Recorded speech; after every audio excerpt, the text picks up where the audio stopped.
Perfect. All right, that sounds good. Thank you, Alex. Looks like we got people signing on here, so we'll kick it off. For everyone's awareness, my name's Jackson Blackwell. I serve as political director for the Yes on 2 for Better Elections campaign here in Alaska. I'm a lifelong Alaskan. I was born in Sitka, raised on the Kenai Peninsula, and actually I'm still attending college studying economics. So this is kind of my gig for the last couple months, and I'm pretty committed to the future of our state. So it's been a great opportunity to learn and just to talk to Alaskans all around the state, and also to host conversations like this with state and national leaders like we have assembled here. It's pretty exciting. So do a quick overview of Ballot Measure 2, which will be on the November ballot. And Ballot Measure 2 will combine 3 common sense updates to our election system for a better Alaska. These nonpartisan reforms are designed to put the power of Alaska's electoral system back into the hands of voters. A Yes on 2 will end the influence of dark money in Alaska campaigns, open primaries to all voters, so we don't have to be registered or pick a partisan ballot in the August primary election, and then allow the top 4 vote getters to move on to the general election, where voters will be allowed to rank their candidates in the order of their preference. Alaskans for Better Elections, Ballot Measure 2, is about giving more voice, choice, and power to all of Alaska's voters. So first off, I can't tell if Representative Ortiz is on, but we're going to start with our panel of state legislators here. We have former Senator and former Representative Lesil McGuire from Anchorage, who served for 4 terms in the House and almost 10 years in the Senate. She was a registered Republican and still resides in Alaska, where she manages a business and is a consultant and still is involved in Alaska's politics. We have Representative Ortiz from Ketchikan, who's an independent legislator and a member of our current bipartisan House coalition, as well as Representative Kreiss-Tomkins from Sitka, who is a Democrat and is also part of that bipartisan caucus. So I'd like to start with Representative Kreiss-Tomkins, and it doesn't look like Representative Ortiz is on, so we'll start with you, Representative Kreiss-Tomkins. Could you give a little bit of an overview of the bipartisan House coalition that some say saved Alaska's budgets when politicians were too afraid of their parties and to stand up for what Alaska's needs? If you could give an overview of that, that'd be fantastic. Yeah, absolutely. And Senator McGuire also has perspective on this, I think, from a similar caucus organization in the Alaska Senate prior to when I was elected in 2012. But the bipartisan coalition in the House, it's Republicans, Independents, and Democrats. And we came together, actually the last 2 legislatures, so we're in year 4 of some iteration of the bipartisan coalition. And it's all of us sort of in the room, sort of making, trying to chart strategy and collectively working to sort of figure out the best decisions for Alaska. I mean, it's unconventional. I don't think there is another in the US right now. There have been instances in which state legislative governing majorities have had sort of cross-partisan membership, but I'm not sure there's another of the 98 other legislative chambers in the US that are similar to the Alaska House right now. And it's really positive, I think, is the short takeaway. It's I mean, I'm a Democrat, and I have left of center views on a variety of issues, but I think it's incredibly healthy and ultimately leads to sort of better process and deliberation when you have a diversity of perspectives in the room, and it sort of keeps you honest, I guess, and really prevents, I think, sort of intellectually lazy demonization of the other side, so to speak, when you're all in the same room and sort of trading perspectives. So I hope I'm staying true to the question. It's basically a group of people, Independents, Republicans, Democrats, and we're the governing majority in the Alaska House. That's great. Thank you, Representative Kreiss-Tomkins. And it looks like we're live on Facebook, so that's exciting. Hello to everybody streaming on Facebook and joining us there. Thank you so much, Representative Ortiz. We just started with the question to Representative Kreiss-Tomkins, which I'd also like to field to you, just regarding the House Bipartisan Coalition, how you feel as a registered independent, how you feel that's been able to best serve Alaska. This is going with our theme of the webinar in terms of gridlock and partisan polarization in politics today that's really not allowing us to solve Alaska's interests or Alaska's problems at hand. So, and thank you for joining us. I think you're muted. There you go. Yeah, you bet. Hey, thanks for, I was there all along. I just couldn't quite get the actual final details of connecting with you folks, but I've heard you from the beginning, and I'm happy to be here today. I'm very happy to be here in support of Ballot Measure 2. It just makes darn good sense to me. Many of you may know, but if you don't, prior to me being a legislator, I served for 32 years as a public school teacher, primarily as high school social studies teacher and coach and those kinds of things. And I taught along the way such subjects as debate, AP US history, economics, and all along the way, I was always trying to instill upon my students the importance of them exercising their roles as citizens of the United States, citizens of the state of Alaska, and of their communities. And for me, if the state were to adopt Ballot Measure 2, it would greatly enhance their abilities to have their voices heard in a more effective manner, in a variety of ways, mainly 3 ways. You know, as you mentioned earlier, ending the use of dark money, shedding light on where money is coming from in terms of supporting this particular candidate or this particular issue. Voters, in order for them to understand issues, they not only need to hear, you know, different perspectives on the issues, but they, I think, can learn a lot from who's in support of what particular issue. And if we were to adopt Ballot Measure 2, I think, you know, it would shed great light on that process. After that, of course, being an independent, the idea of ranked choice voting, it would work well, and it would make it easier for folks like myself who are independent, nonpartisans, to be able to, you know, those barriers from entering into political service would be lowered for an independent like myself if we were to adopt Ballot Measure number 2. So, you know, when you cast those things together, you know, it's a no-brainer. It really is a no-brainer for Alaskans, I think, in order for our democratic republic process to operate more effectively than the way it has been. If we were to adopt Ballot Measure 2, it would make all kinds of sense and make that process of individual people having their voices heard be much more effective, and they then feeling more effective, I think, would be more apt to participate in the process and more apt to do that very fundamental thing, exercising the right to vote. And so, yeah, makes good sense.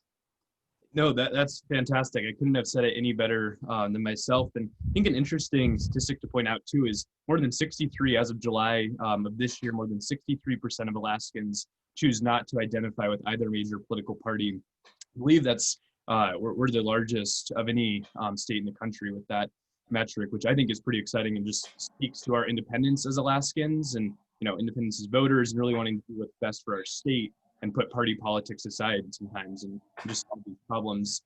Senator McGuire, would you mind touching on your support of Ballot Measure 2? Of course, you're have been with the ballot measure since the beginning, and we're a longtime public servant here in Alaska in both the State House and State Senate. Thank you, Jackson, and thank you to you and Alex for all the work you're doing behind the scenes. People don't often get to see how hard that is every day. So thank you. And hi to my colleagues, Dan and Jonathan. It's wonderful to hear your voices and to hear you speak so thoughtfully about the bipartisan coalition you're part of and giving that firsthand experience. To those who are listening on Facebook Live, I hope you enjoy it, and I hope you bring more people. I guess I challenge you that if you like what you're hearing today, to pick 5 more people that you reach out to in the course of this week to educate them about the importance of Ballot Measure 2, and maybe to sign up to tune in next time. I was just having a conversation before we started with Jackson that I think of all the things that we could do in this election cycle, frankly, in the last 10 election cycles, for the betterment of the state of Alaska, it would be to pass Ballot Measure 2. That's how passionate I am about it. Having served in the legislature, both in the House and the Senate, as a part of coalitions, and then also in governance as a part of partisan organizations, I can absolutely tell the Alaskans listening that there's no question in my mind that the bipartisan organizations led to more thoughtful, honest, vulnerable, open dialogue and better decision-making on your behalf. There's just no question about it. Going into the legislature as a young woman, I think I was naive about parties, the structure, how they worked. I grew up in a lifelong Alaskan family of family members that were pro-choice, pro-gay marriage, pro-civil rights, pro-marijuana, and yet sort of for smaller government and for a little bit more fiscal restraint and things like that. And they sort of identified themselves as Republicans. So when I went to run and registered at 18, I registered as a Republican, as an Alaskan. That was kind of the thing you did.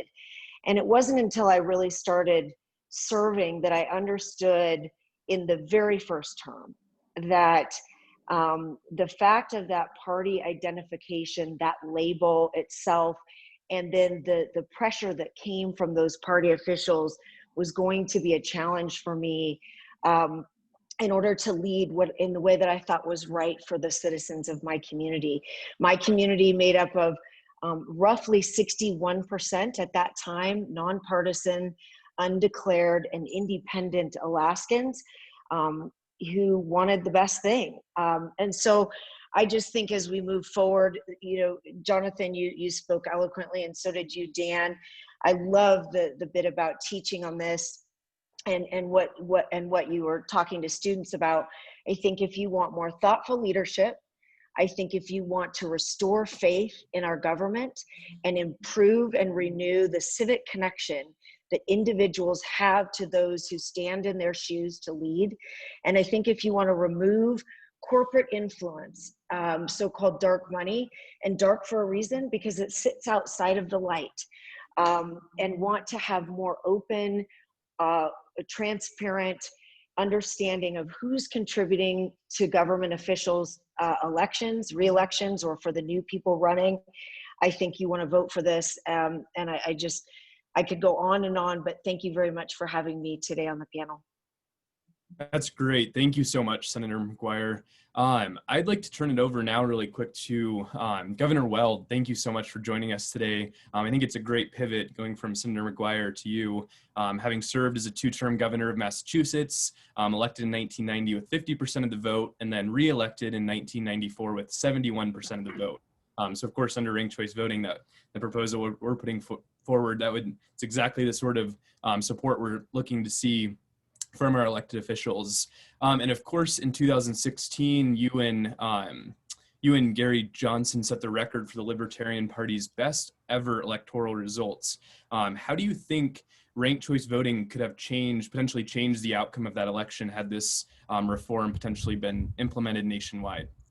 Well, I think if you had ranked choice voting in 2016 in the presidential race, so that voters can choose their first choice and then their second choice and then their third choice, I think I might be very well speaking to you from the Naval Observatory as the sitting vice president of the United States, and Gary Johnson might very well be at 1600 Pennsylvania, because, you know, in that race, the two major parties ran to the extremes, and Gary and I were running against the duopoly, saying, think for yourself, cast a thoughtful vote.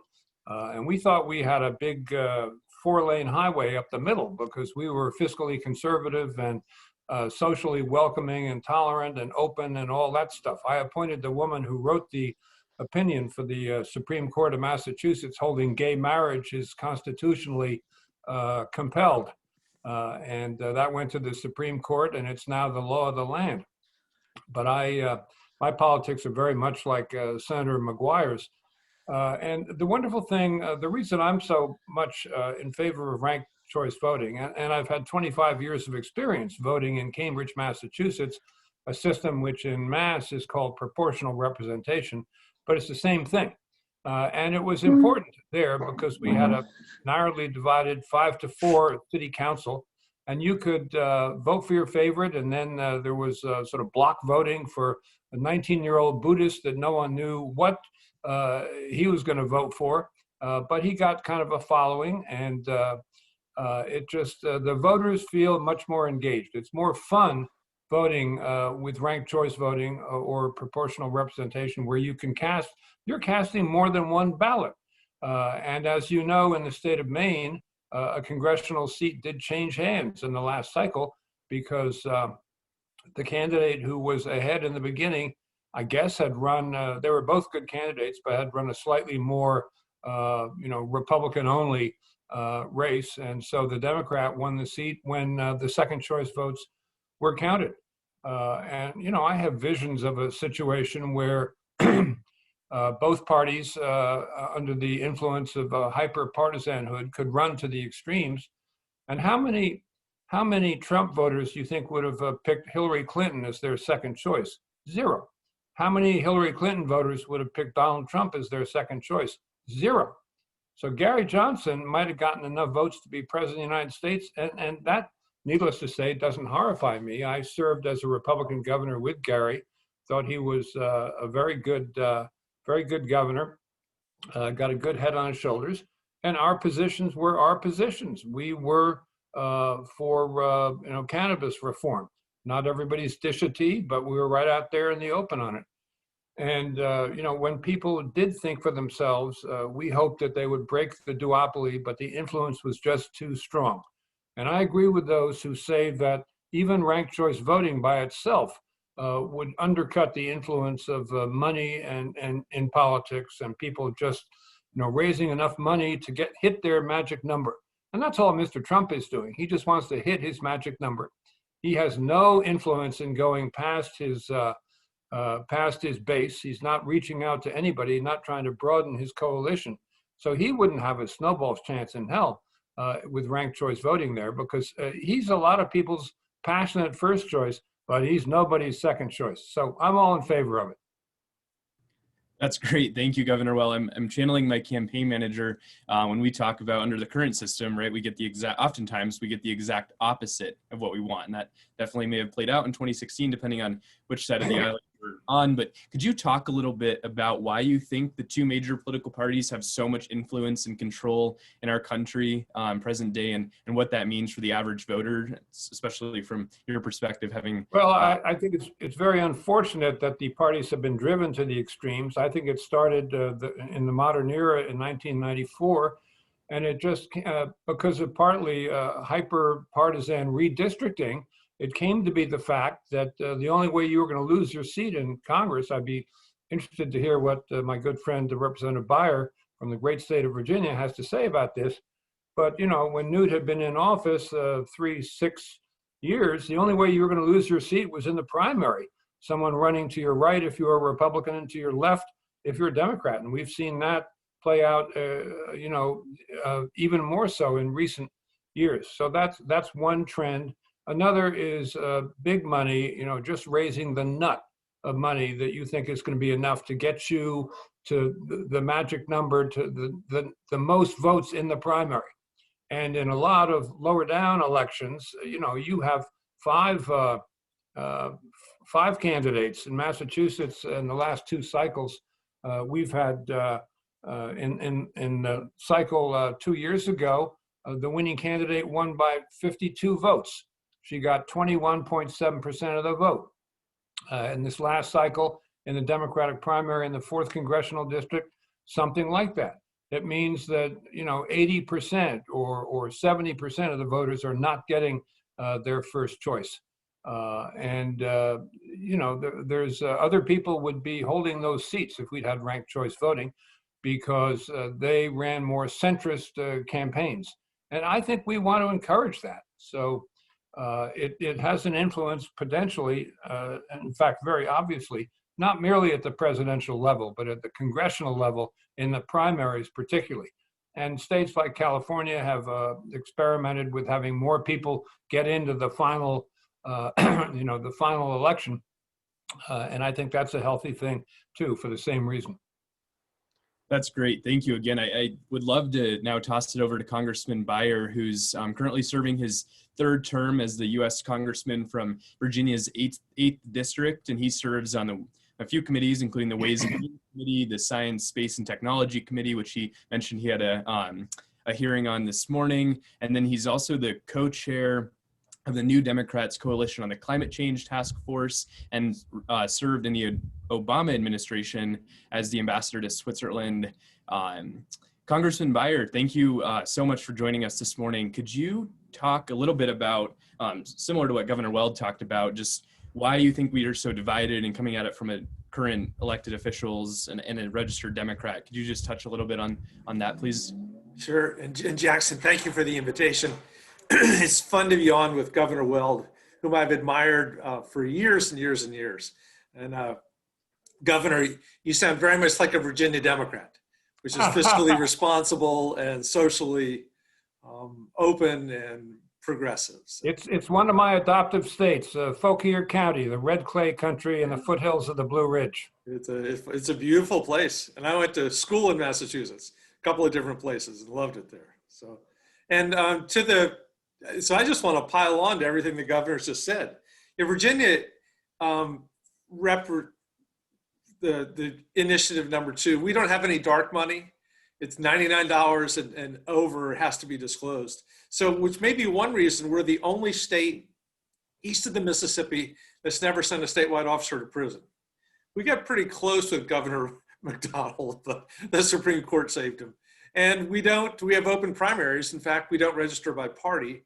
And only in the last couple of years have we even been identified by party on the ballot, which is a carryover from the bird machine days when they didn't want anybody to know that they were in the same party as Harry Truman. But we don't have ranked choice voting. Just this last year, the General Assembly made it an option for local governments.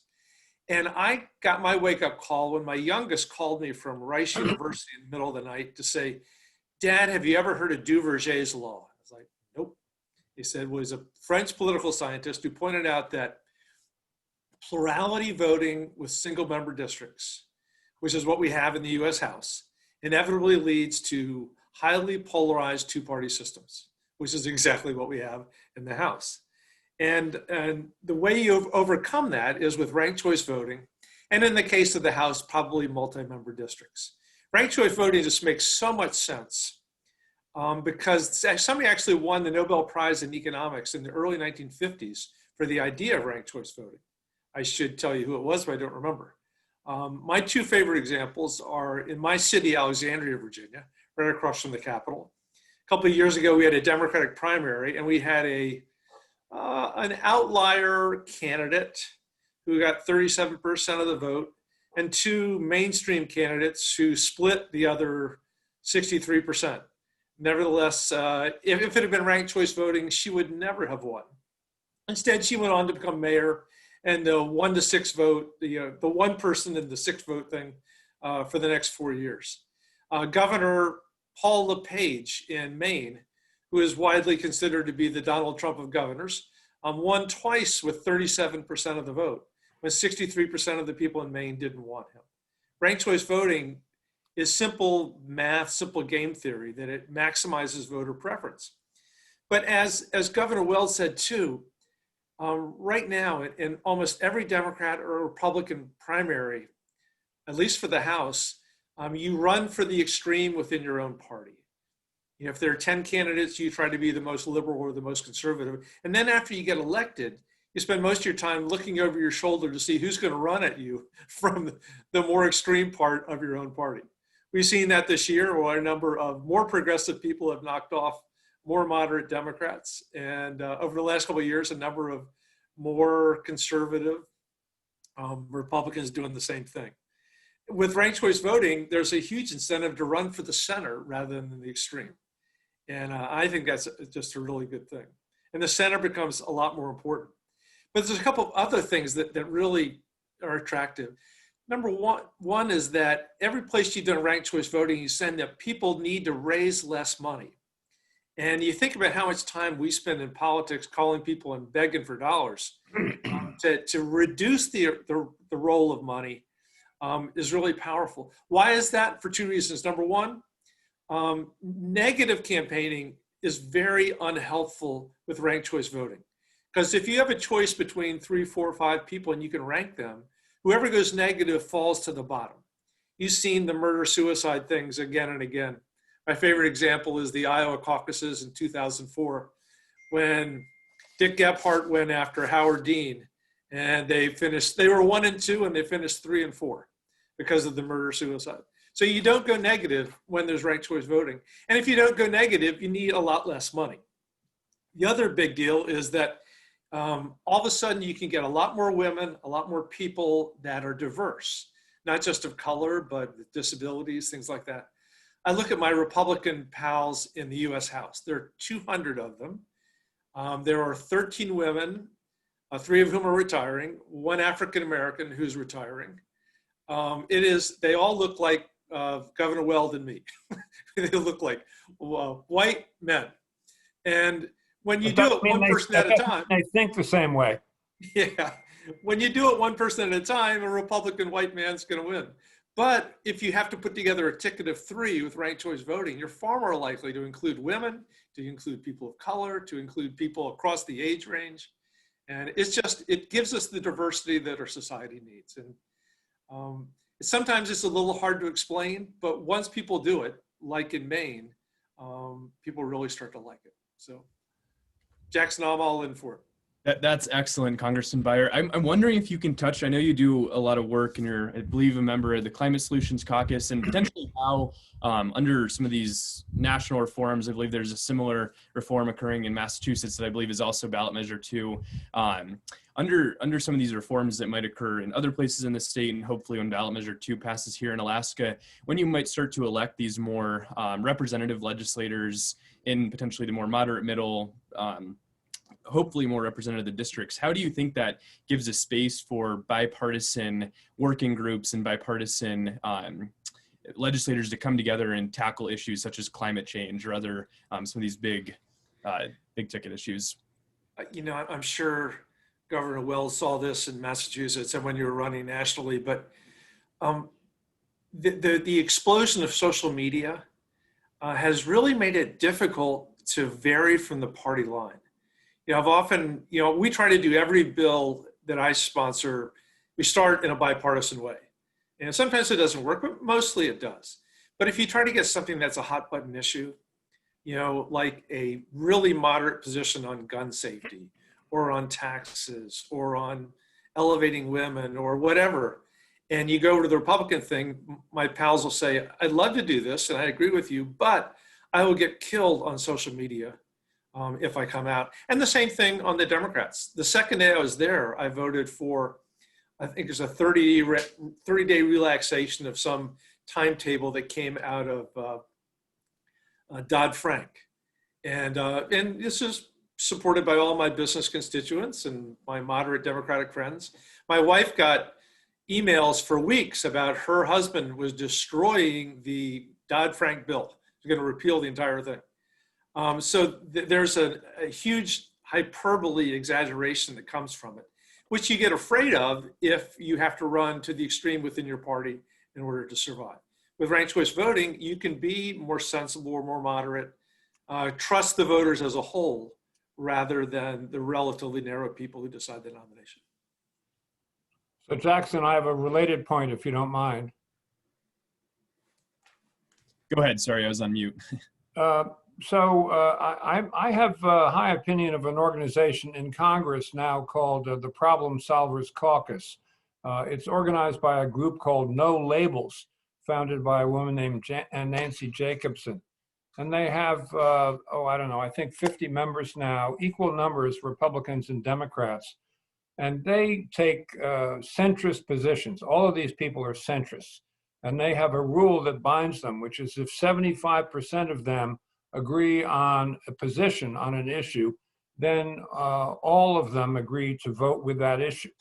So for example, they lined up behind a pro-life Democrat in the primary, Democratic primary, And ordinarily, no Democrat would have supported a pro-life Democrat, but they considered themselves bound. So that was moving people to away from the hot button approach to issues. I'm far from pro-life, but I just like the result of the way they've organized things, and they are a force that almost by operation of their ground rules brings people to the center. And they successfully negotiated with incoming Speaker Pelosi to relax some of the more my way or the highway features of the way the House was organized before she got there. And they got some real reforms out of her. So, you know, Nancy Jacobson for president, and there's things I'm going to do after the election that I'm not concentrating on now. One of them is the climate. I think we need to put a price on carbon, and I think you can really prove that if you get people of goodwill together. So I'm going to be putting my shoulder to the wheel for that. And increasing the membership of the Problem Solvers Caucus will be another one of those things. Governor, I'd love to work with you on it because carbon pricing is my single highest priority. All right. Me too. It's existential for the earth as opposed to existential for one of our two political parties, which is also something you hear these days.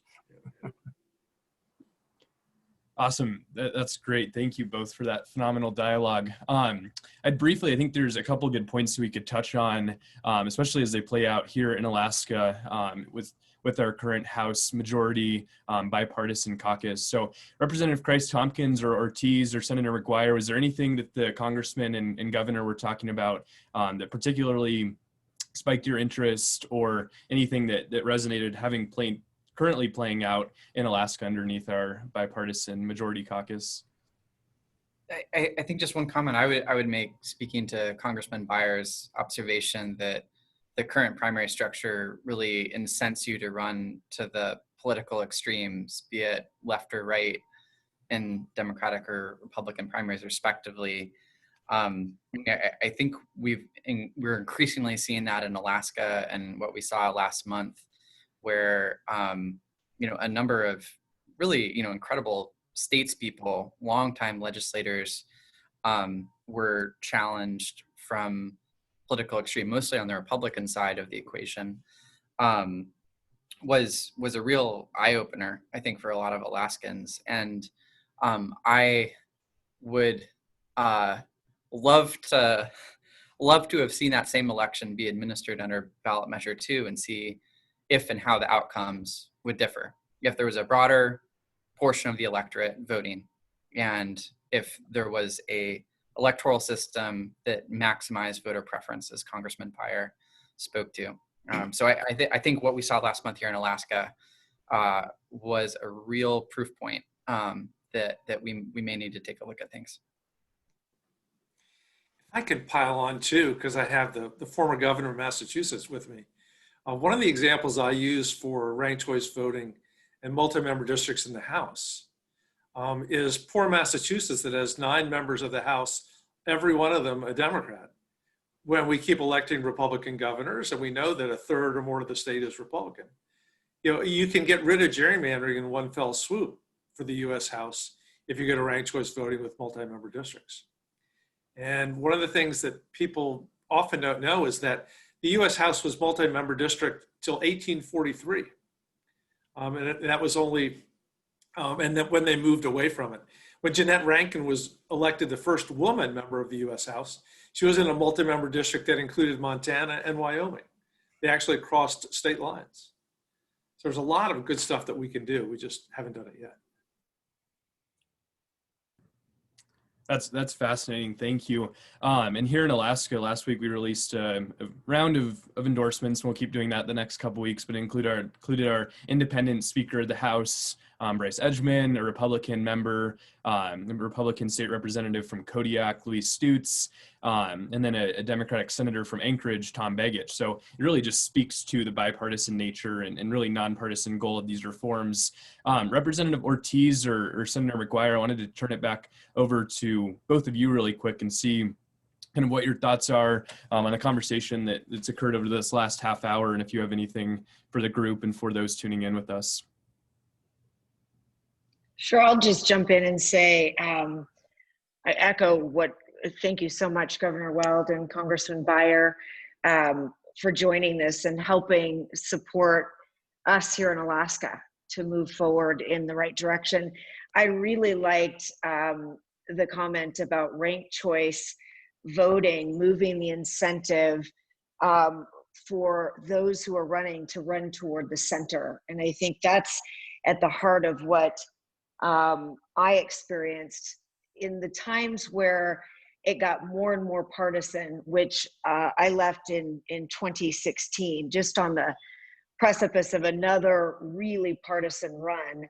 But at each time during those 16 years that I served, you started to see lawmakers run based on fear and decision make based on fear. So I think that's another part of the psychology that we're trying to eliminate is, light over dark, love over fear, and allowing the people who have a hard enough job as it is when we jump in and try to solve the problems for the people that we serve, to not have to worry that we're going to get a call from the head of the Republican Party threatening us once again.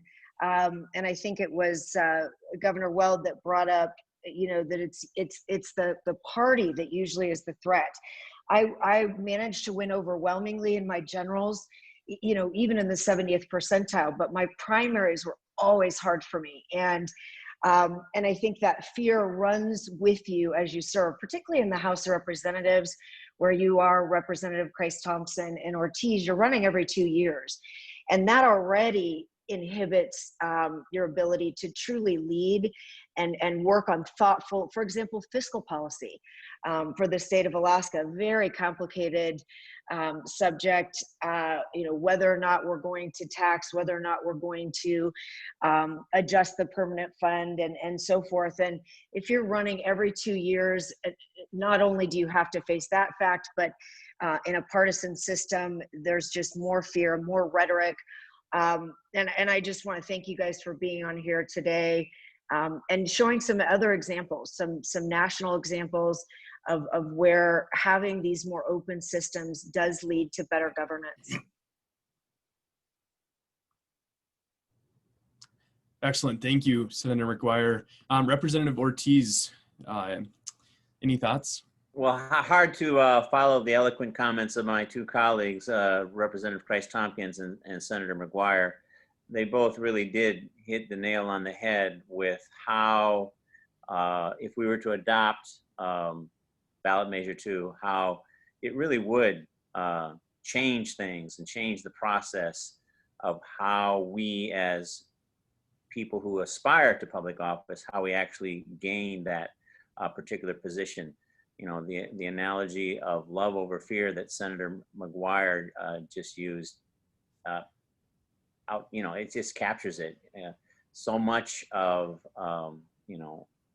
because we are in a two-year system within the House, I feel like, a lot of the time I spend running for office versus, adopting policies and moving towards, sensible fiscal policy and other measures that would really help the state of Alaska if we could move forward on. But it, particularly on the House side, it makes it hard when you are in the current system that we are, which again does award or incentivizes people to take actions more out of fear than out of a good, sensible policy. And so, again, both Kreiss-Tomkins and Senator McGuire, I think really did do a good job of summing up how important and how much of an effective reform it would mean if Alaskans would adopt Ballot Measure 2 and adopt the process of ranked choice voting.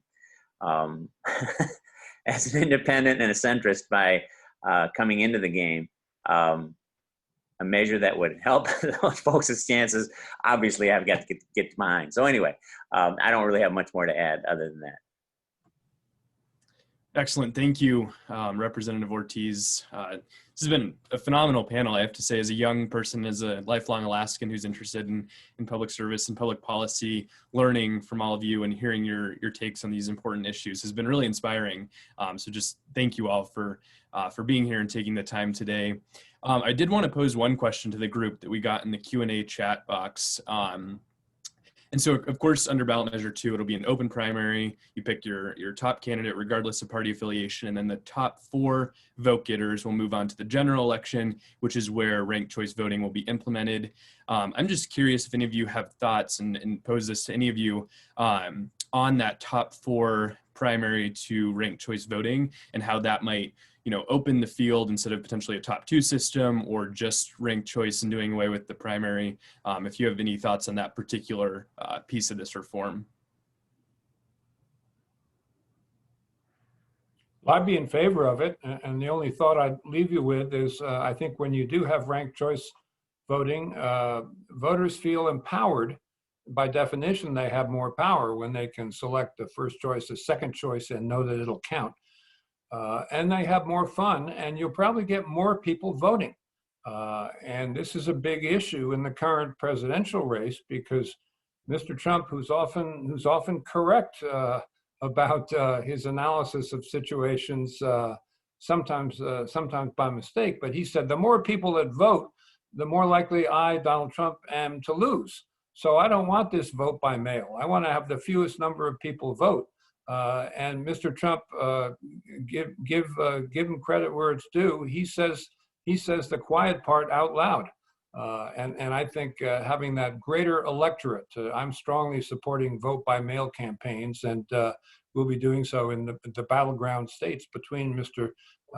Trump and Mr. Biden. And I think that's another salutary byproduct. And I think the 4-person final feeds into that.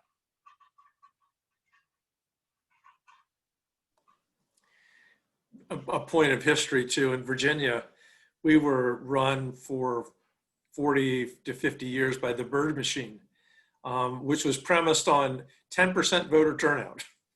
We had literacy tests and poll taxes and 3 receipts in a row, anything to minimize the number of people that voted so that those in control could keep it. So anything we can do to expand the electorate makes us a little D democracy much stronger. Right.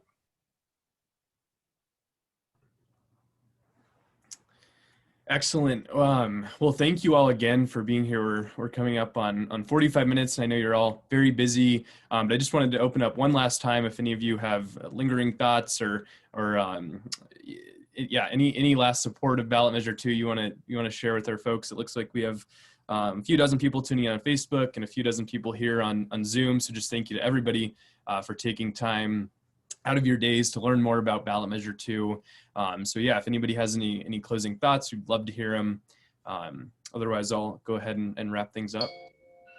I just want to jump in for the people that are online again to ask you, please, if you have questions, if there are things that came up today that are confusing or you'd like to know more about, please reach out to any of us here and to the staff. Alex and Jackson at Ballot Measure 2 offices, the Alaskans for Better Elections. And again, I just would like you to take the opportunity to consider reaching 5 more Alaskans, and then 5 more next week, and 5 more the next. We have 60 days to get there. My sense of it in talking with my neighbors all across Alaska is once I explain it, they're a yes, a hard yes. I think most Alaskans, when presented with this ballot measure and understanding it, will be a yes. The issue is in tight circumstances and a narrow time frame here. And then I would just echo some of the things that have been said today. That frankly, there has been decades of people removing themselves from the civic process because they don't believe their vote matters. And part of it is systems like this. The decks are already stacked in so many ways. When you add dark money to it, when you add closed primaries and partisanship, average Alaskans who are really thoughtful, who have a lot to say and who want to contribute, have become sullied. You know, they sort of look at the process and say, I can't make a difference and I won't. So just take it upon yourselves if you can to co-lead with us and get the message out to Alaskans and get out and vote. I just echo Senator McGuire's comments. And I mean, I really, especially, you know, given last month in Alaska, feel like this is sort of the future, and the current trajectories and trends towards just almost paralyzing partisanship are not sustainable. Remember, this is the solution. Yeah, thank you all. I really couldn't have said it any better myself. I was going to give a grassroots pitch and encourage anybody listening who may have been interested or wants to learn more to visit our website, alaskansforbetterelections.com. We have a ton of explainer videos on ranked choice voting, specifically what open primaries would do, dark money, tons of example, tons of data. I know there's a lot of national organizations out there working on these very issues, so there's a lot of resources available. Please get involved. This is, as we like to say, this is a grassroots campaign. We want to reach people from all across the state. It's amazing to bring in national experts like the governor and the congressman to talk about what these issues mean on a national scale, and then to scale them down here to Alaska and what Ballot Measure 2 will actually mean for a better Alaska. So thank you everyone for tuning in today. I hope everyone's doing well and staying healthy during these crazy times. And thank you for tuning in. We'll be doing many more of these as we head towards November 3rd, the general election. So thank you all again for tuning in, and please get involved and don't hesitate to reach out if you have any questions. So, hey Jackson, this is Alex. I just wanted to ask, we did have one more chat in the chat box before we hop off, and I wonder if maybe you could take a second. We've got a question from Julie asking about how the Division of Elections would count ballots in a ranked choice voting system. So if you could maybe take a moment and just briefly explain how that works and how ballots would be counted, that'd be great.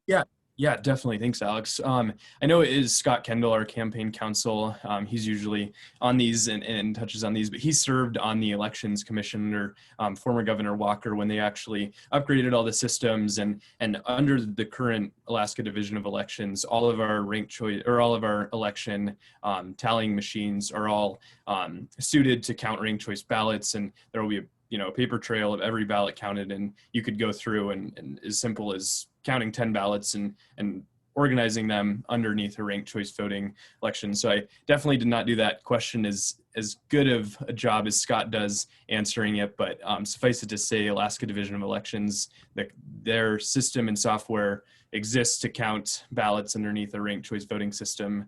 And so assuming ballot measure passes, that'll be okay to be implemented into 2022. So thanks, Alex, and thank you guys all again for joining us, and we'll go ahead and sign off and get back to campaigning. Thanks, everyone.